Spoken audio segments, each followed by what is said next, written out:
En direction les États-Unis avec Margot, notre regard à l'international pour parler d'espionnage chinois. On entend parler, on le voit maintenant, ce ballon au-dessus du territoire américain. Ce n'est pas la première fois qu'une histoire d'espion chinois, car c'est de cela dont il s'agit, fait polémique aux États-Unis. Oui, ce ballon qu'on va voir sur ces images, eh bien, c'est un nid d'espions chinois parmi tant d'autres et à chaque fois, c'est géré de la même manière par le gouvernement américain. Ils disent qu'ils sont en contact avec l'ambassade de Chine aux États-Unis, mais aussi avec la mission diplomatique des États-Unis en Chine pour apaiser les tensions et gérer cette situation d'ingérence. Mais voilà, dans quelques jours, le secrétaire d'État américain Anthony Blinken se rend à Pékin pour rencontrer plusieurs des politiques chinois. Et là, véritablement, ça risque de créer certaines tensions. Ce qu'on sait à l'heure actuelle, c'est que véritablement, il va y avoir des conversations autour de l'espionnage. En tous les cas, ce sont les sources de la Maison-Blanche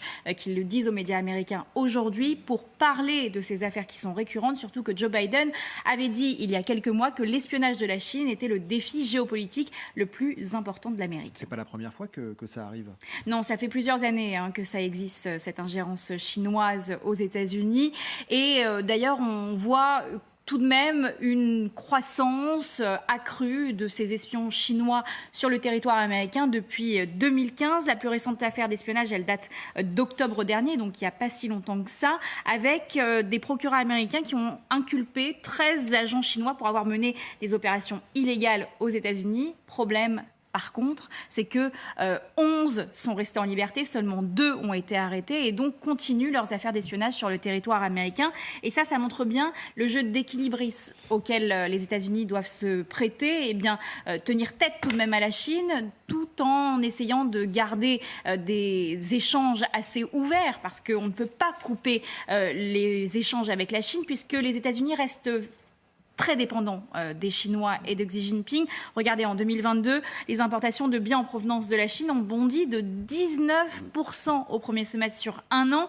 Et donc, ça montre bien qu'on ne peut pas couper les points avec la Chine du côté américain. En plus de ça, la menace d'espionnage chinois n'est pas seulement sur le sol américain, il vient aussi du territoire chinois et vient dans le cyberespace américain avec ces espions qui profitent des Américains via les réseaux sociaux. Parfois, on reçoit des demandes pour vous faire accroître, par exemple, vos nombres de followers sur les réseaux sociaux.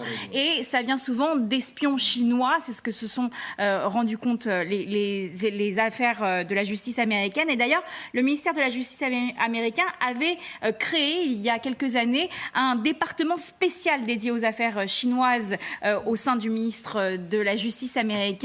Mais le projet avait été arrêté. C'est peut-être le moment de le réhabiliter. Mais il y a des intérêts, évidemment, derrière, toujours et encore les questions à bichonner, à cajoler dans ce genre de situation. Et il faut tout prendre en compte. Merci beaucoup, Margot LCI, sur le